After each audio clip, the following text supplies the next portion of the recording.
अभी मेरा ऑप्शन वाला ये खोला, दिखाई दे रहा है तुम्हें?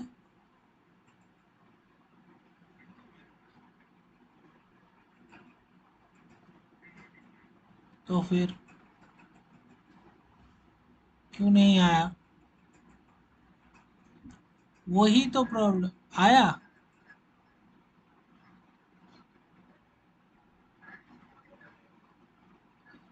कितना डिले आ रहा है? Almost 10 seconds to 26।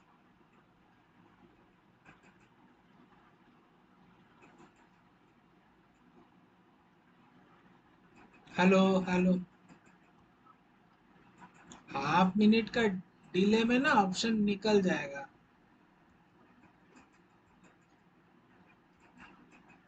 हाँ तो इसमें नहीं होता, मोबाइल में नहीं होता, मोबाइल में हार्डली 5 सेकंड का डिले होता है।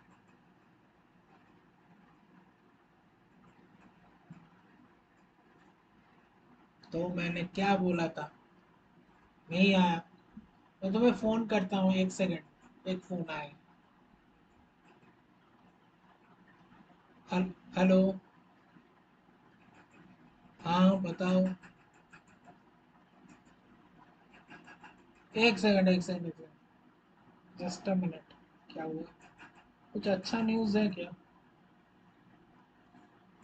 नौकरी मिल गया।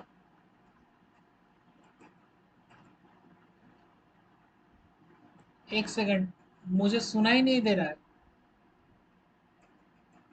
और एक बार करोगे? हेलो। बार बार कुछ डिस्टरबेंस आ रही है, इसलिए पूछ रहा हूँ।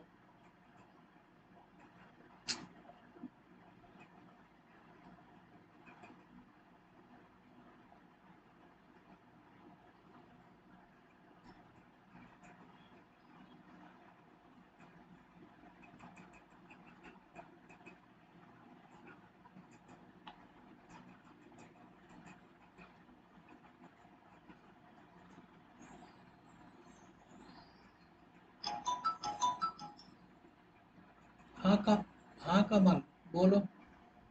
आवाज आ रही है, पीछे पीछे एक आवाज आ रही है। रिंग रिंग का।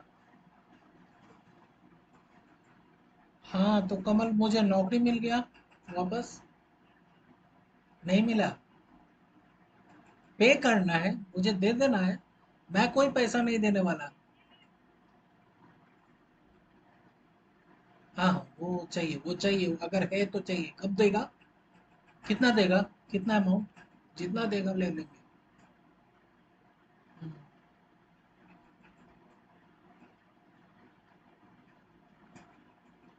यार इतना कुछ तो नहीं है।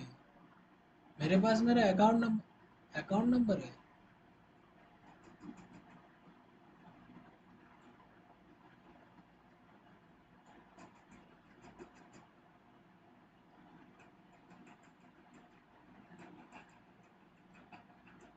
अंडरस्टूड। कहाँ पर मेल करूँ?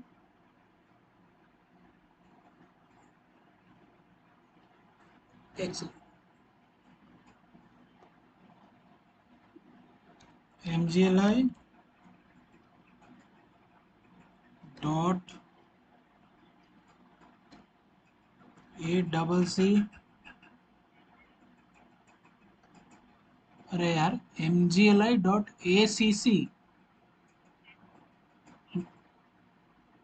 MGLI.ACC। एक काम करो कोमल, तुम मेरा ये फ़ोन में ना एक व्हाट्सएप भी कर दो साथ में। ठीक है ना? मेल आईडी इस व्हाट्सएप कर दो, मैं वहाँ पर भी अकाउंट नंबर भेज देता हूँ और यहाँ पर स्क्रीनशॉट भेज देता हूँ। ठीक है ना? चलो भाई।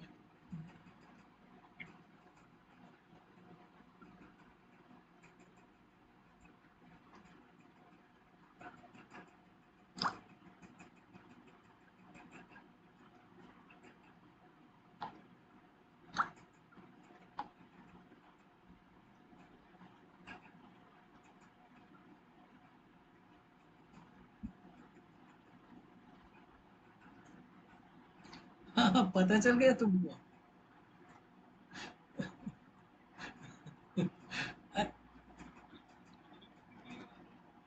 ऑडियो क्लियर आ रहा है, मतलब मेरा ऑडियो क्लियर आ रहा है।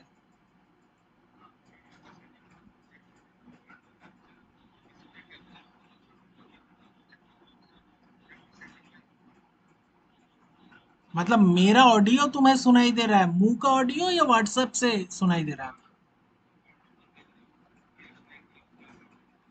ओ, हाँ बोला बोला। तो अच्छा, सो दैट मीन्स ये है। हम्म। ओके। वीडियो पार्ट तो बोल दो ना भाई कुछ। अरे वहां पर डिस्प्ले कैप्चर ही है रे बाबा।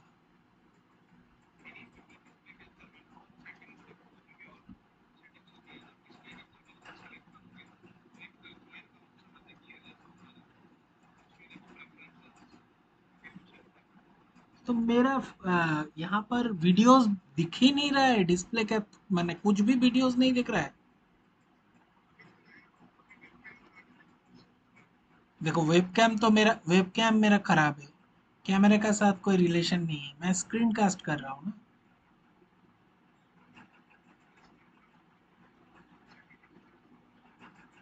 ठीक है, मैं देख रहा हूँ, मैं सब कुछ डाल दूंगा। चलो।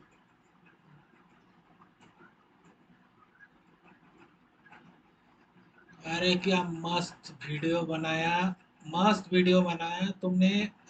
तुम देखो, एक लाइव होगा, पब्लिक के लिए नहीं है शायद। क्या कर रहे हो विवेक, क्या कर रहे हो विवेक, एक एक दिन में 10,000 20,000 करके कमाओगे? कहाँ है कर रहे हो ये सब? कहाँ है? जब 5 दिन 50,000 आ जाता है। हाँ, अगर तुम ठीक ठाक काम करो। तुम्हारे जैसे आदमी चाहिए मुझे, जो एक शॉट एक गेम खेले और इतना कंट्रोल्ड हो। हाँ, एकदम फटाफट हम दोनों मिलकर लगाएंगे, सारे कैपिटल मेरा। अभी पैसा मिलेगा ना, कैपिटल लगा देंगे और फिर ऑप्शन ऑप्शन ऑप्शन। अरे बहुत प्रॉफिट होता है, बहुत प्रॉफिट होता है, तुम्हें कोई अंदाजा नहीं है कितना प्रॉफिट होता है। ये बात है।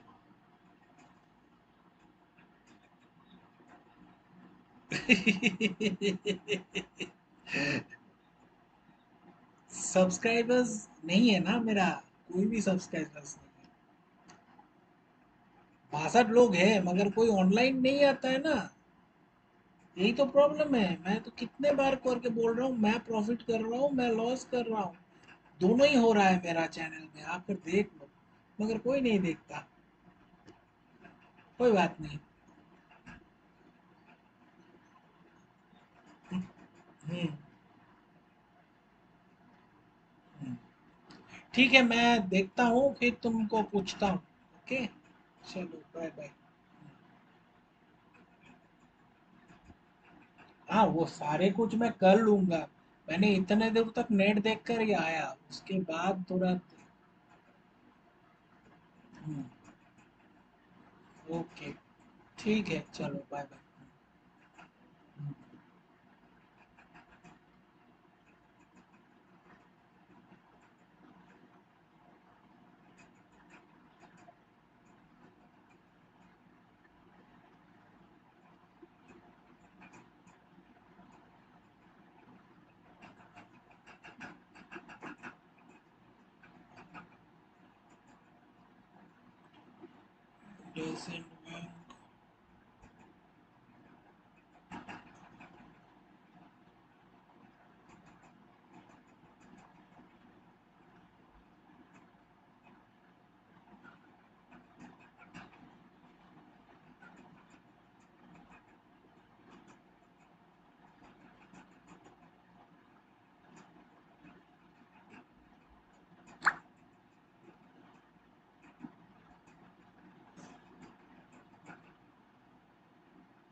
आप देखो ना।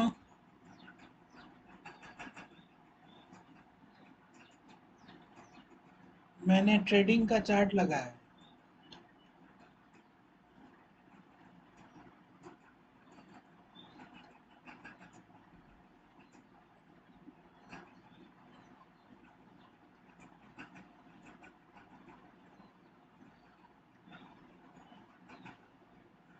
तो मैं क्या करूं विवेक, थोड़ा मुझे हेल्प करो। मैंने इंटरनेट में सब डिस्प्ले कैप्चर ही बोल रहा है, डिस्प्ले कैप्चर से भी नहीं हो रहा है।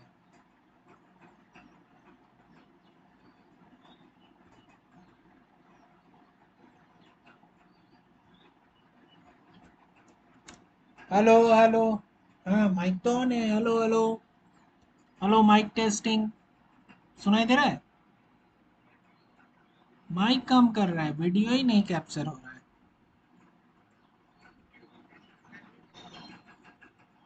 देखो सर है।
भाई तूने ये जो 4 घंटे बर्बाद किए हैं ना ये एक्सेल रिपोर्ट बनाने में, ये देख मैंने 1 मिनट में वो सेम एक्सेल रिपोर्ट बना के दिखा दिया, वो भी एआई से। तू अगर ऐसे ही काम करता रहेगा ना तो सैलरी अप्रेजल तो भूल जा, तेरी नौकरी भी नहीं रहेगी। तुझे एआई विद एक्सेल सीखना पड़ेगा। ये 4 घंटे बर्बाद करके कुछ नहीं हो सकता है। ये एआई तेरे सारे एक्सेल रिपोर्ट बना के दे सकता है, तेरे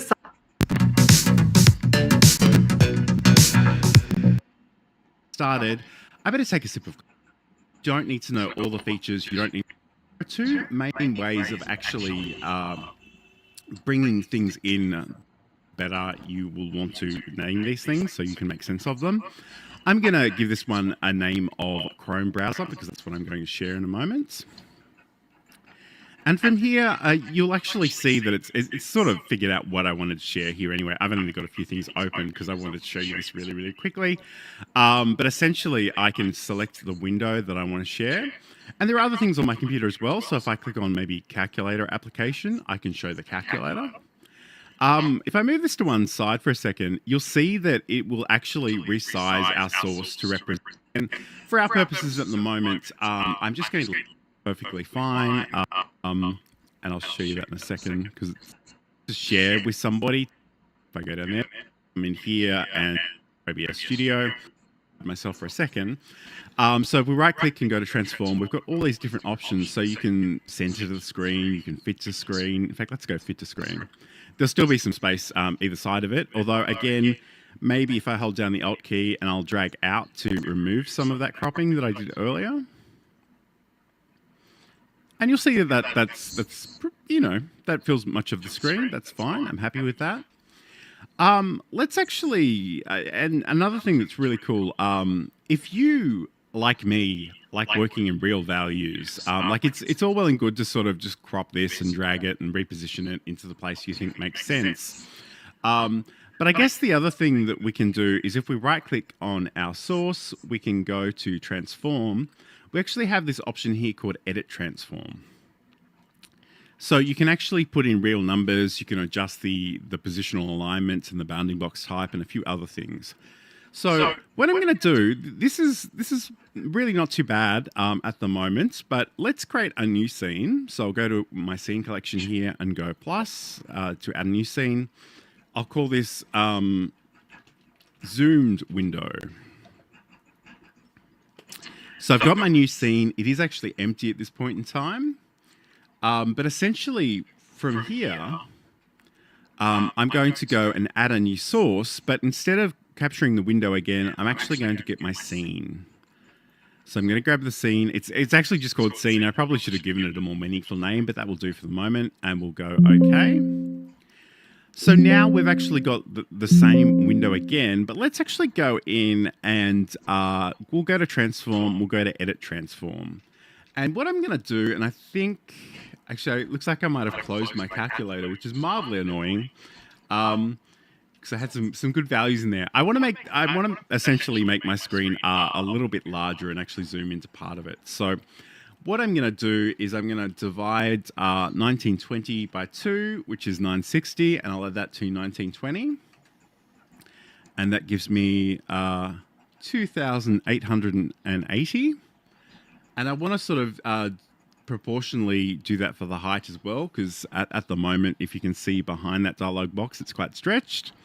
So we'll do that again. So 1080 divided by 2 is 540, and we'll add that to 1080. And okay, so we'll go 1,620. Hopefully that's a little bit more proportional. And again, you know, we've actually got this now here, so we can zoom in a little bit. And the great thing about this is now if I'm sort of talking about the website, maybe I'm scrolling up and down, maybe I want to actually bring you into a particular part of this and really draw attention to it. I can come in to my zoomed window, I can click on that one, and it will zoom in a little bit closer. So depending on what you're doing, maybe I want to show you the OBS Studio challenge in more detail. Again, I can very easily zoom in and then zoom out again. So, and again, like, you know, if you are going to show somebody where in a menu something is, so you're showing them the file menu and where you go to the settings, you can actually adjust how these scenes work. You can click on them to move to other versions of this scene. You can also set up keyboard shortcuts. And if you have access to a Stream Deck, which is a beautiful piece of equipment, you can actually set up some buttons. So that's really, really useful as well. And I think we've certainly spoken about the Stream Deck on the video and live streaming show with Sam Proof. There's sort of the 6-button version. I do also have the extra large here as well. I don't know if I can show you that too easily. I just want to be careful of the cable management on my desk, which isn't terribly well organized. But essentially, we can sort of do this, and we can bring the we can either bring in the window, or we can actually bring in an individual application in that sense. So this can be incredibly useful, as I say, for creating software tutorials, for actually just creating really simple recordings that you can send off to people to give them feedback or to give them instructions on how things work. You also have the ability to share these. So, I mean, it could even be just something as simple as sharing a PowerPoint presentation. So, I don't know that I've got a great example of this, but I mean, I'll just have a really quick look how we might want to try doing this. So I'm just going to open up PowerPoint. While I do that, while it's loading in the background, I will just take another sip of coffee, because this is Coffee and Content.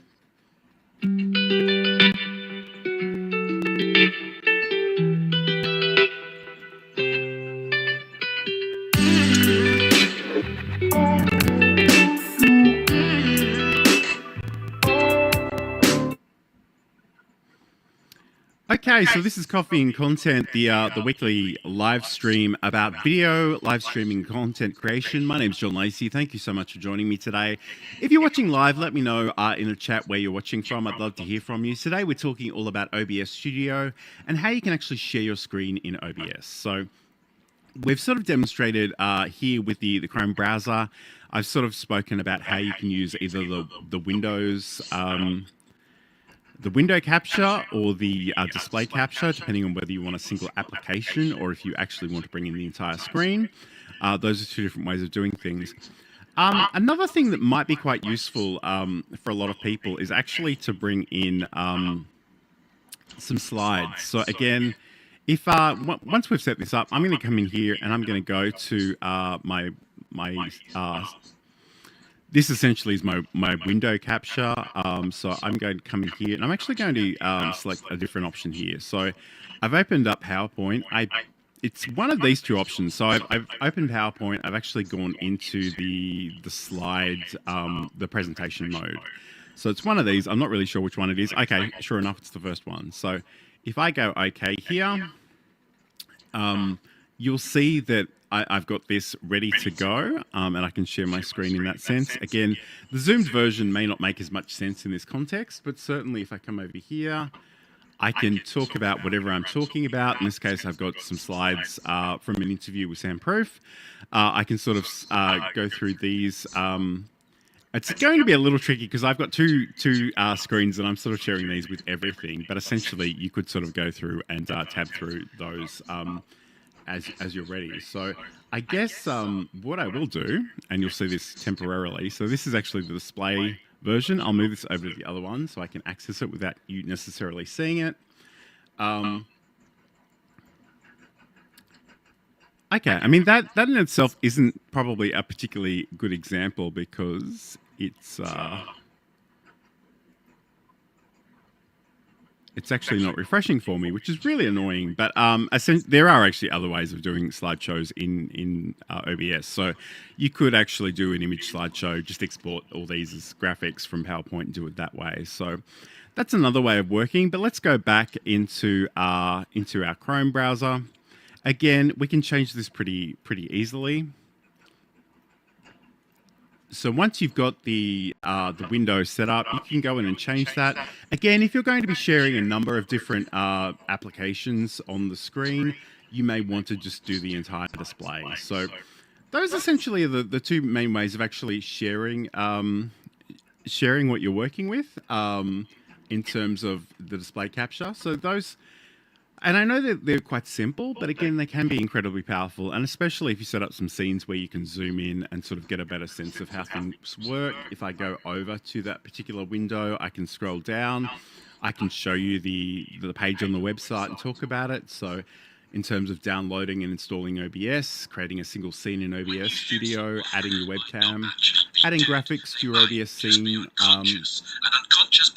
adding text, and of course, you know, just showing you how this works, talking you through it, but just making you aware that these things exist. So it can be really, really powerful. And again, there's not a lot of settings. There's actually not too many gotchas.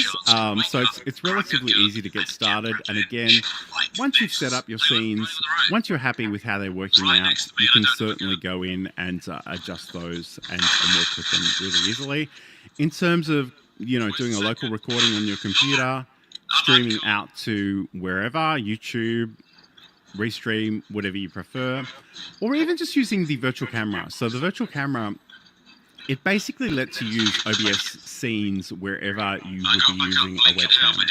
So you can set up how you look in, and this is actually what the OBS Studio is kind of about. The OBS Studio Challenge, I should say, is all about. So in terms of, in fact, let me just move this over here because I'm sharing this display. So again, I'm sharing this entire display for the purposes of today's presentation. So again, this is kind of what this is about. So in terms of the virtual camera, you essentially set up your scene. There's a button in OBS Studio where you can go Start Virtual Camera. You go to Zoom or Microsoft Teams or whatever, and just make sure that the camera you select is the OBS virtual camera. Then anything that you're doing in OBS will be reflected in that view. So that can be really powerful in terms of, you know, sharing your screen as part of your webcam display. That can be really powerful in terms of adding branding elements and colors and fonts and text, maybe promotional messages.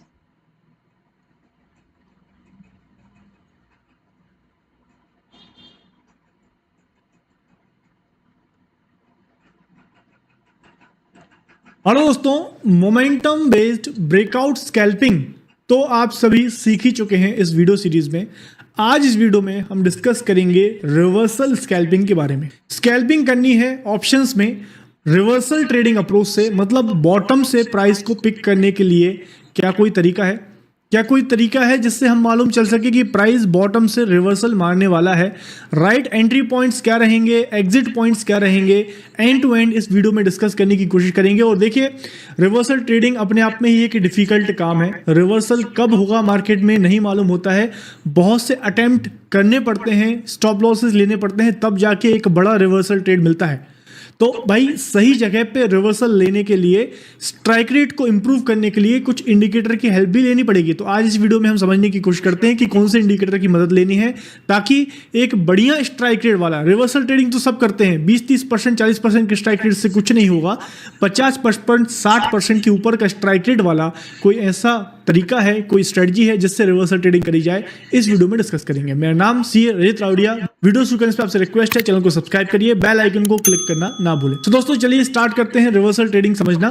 देखिए, Nifty के chart पे तो मैं आपको दिखाऊंगा यहाँ पे plot करके इंडिकेटर्स वगैरह और स्ट्रेटजी। ऑप्शंस के चार्ट पे भी देखेंगे, दोनों के बीच में डिस्टिंक्शन आपको मालूम चलेगा। तो सबसे पहले मैं निफ्टी के चार्ट में स्ट्रेटजी एक्सप्लेन करने की कोशिश करता हूँ। 1 मिनट टाइम फ्रेम पे करना है, बिकॉज ये एक स्कैल्पिंग स्ट्रेटजी है, तो उसको 1 मिनट टाइम फ्रेम पे करोगे तो ज्यादा बेटर रहेगा। निफ्टी के 1 मिनट टाइम फ्रेम का चार्ट लगा हुआ है। यहाँ पे दोस्तों मैं एक इंडिकेटर प्लॉट करूंगा, CCI, कमोडिटी चैनल इंडेक्स। ये एक इंडिकेटर है, इस पे क्लिक करेंगे। देखिए, इस इंडिकेटर की खास बात क्या है, ये इंडिकेटर जो होता है दोस्तों, डाइवर्जेंसेस आइडेंटिफाई करने में बहुत मदद करेगा। देखिए, इस इंडिकेटर के काफी यूज है, शॉर्ट में समझा जाए इस इंडिकेटर के काफी यूज है। जैसे बॉटम से प्राइस जो है अपर बैंड को टच करता है तो ये एक बुलिश ट्रेंड दिखाता है, ऊपर के साइड में जाता है तो यहाँ पे एक रिवर्सल की अपॉर्चुनिटी मिलती है, नीचे आता है तो एक रिवर्सल यहाँ से मिलता है, यहाँ पे जीरो लाइन के ऊपर जाता है तो एक बाइंग सिग्नल मिलता है, जीरो लाइन के नीचे आता है तो एक सेलिंग सिग्नल मिलता है। काफी ट्रेडर्स इस इंडिकेटर को अलग अलग तरीके से यूज करते हैं। हम इस इंडिकेटर को सिर्फ एक ही तरीके से यूज करेंगे, वो है सिर्फ और सिर्फ डाइवर्जेंसेस के लिए। डाइवर्जेंस क्या होता है आपको मैं शॉर्ट में समझा दूं। देखिए क्या होता है डाइवर्जेंस, जैसे फॉर एग्जांपल ये लाइन जा रही है और ये लाइन जा रही है, ये लाइन जा रही है ऊपर, ये लाइन जा रही है नीचे, ये क्या है डाइवर्जेंस। ये लाइन जा रही है नीचे, ये लाइन जा रही है ऊपर, ये क्या हो गया? डाइवर्जेंस। लाइन नीचे जा रही है, ये भी नीचे जा रही है, ये डाइवर्जेंस नहीं होगा। जब दो अलग अलग विरोधाभास आपको प्राइस एक्शन और इंडिकेटर में देखने को मिले, उसे कहते हैं हम डाइवर्जेंस। तो यहाँ पे इस इंडिकेटर में डाइवर्जेंस का मतलब क्या हो गया? आपको देखना है कि भाई यहां से निफ्टी का प्राइस नीचे आ चुका है,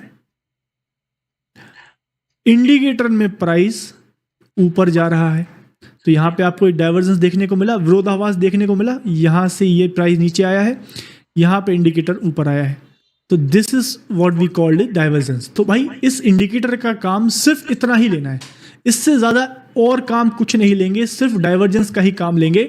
जब भी आपको ये इंडिकेटर ओवरसोल्ड, क्योंकि देखिए ऑप्शन में तो बाइंग करते हैं हम, तो ऑप्शंस के चार्ट पे तो आपको क्या देखना है, जब भी प्राइस ये नीचे की तरफ आए, लोअर बैंड जो है -100 है इसकी रेटिंग, -100 के नीचे जैसे ही आता हुआ दिखे, आपको तैयार हो जाना है दोबारा के फॉल पे। अब दूसरी बार आपको जब भी फॉल देखने को मिले, ऑब्वियस सी बात है भाई, एक निफ्टी में फॉल के बाद दूसरा फॉल भी आएगा निफ्टी में, अगर ये गिरेगा तो आपको बस ये देखना है कि निफ्टी के कंपैरिजन में ये बराबरी से गिर रहा है कि नहीं। डाइवर्जेंस अगर दिख रहे हैं तो समझ जाइए कि आपको एक लॉन्ग ट्रेड मिल जाएगा। तो देखिए दोस्तों, पहले सेटअप समझ लेते हैं, एग्जांपल्स में और आपको बताऊंगा, ठीक है। तो अभी यार बात आती है कि चलो डाइवर्जेंस तो मालूम चल गया, यहां पे आपने देखा ये लाइन नीचे गई है, ये लाइन ऊपर गई है, एंट्री कब मारे? तो एंट्री मारने के लिए हमारा एक बहुत ही प्यारा सा इंडिकेटर है, वो है EMA 9। सिंपल इंडिकेटर है, ज्यादा कुछ नहीं सोचना है, एक्सपोनेंशियल मूविंग एवरेज 9 लगा देना।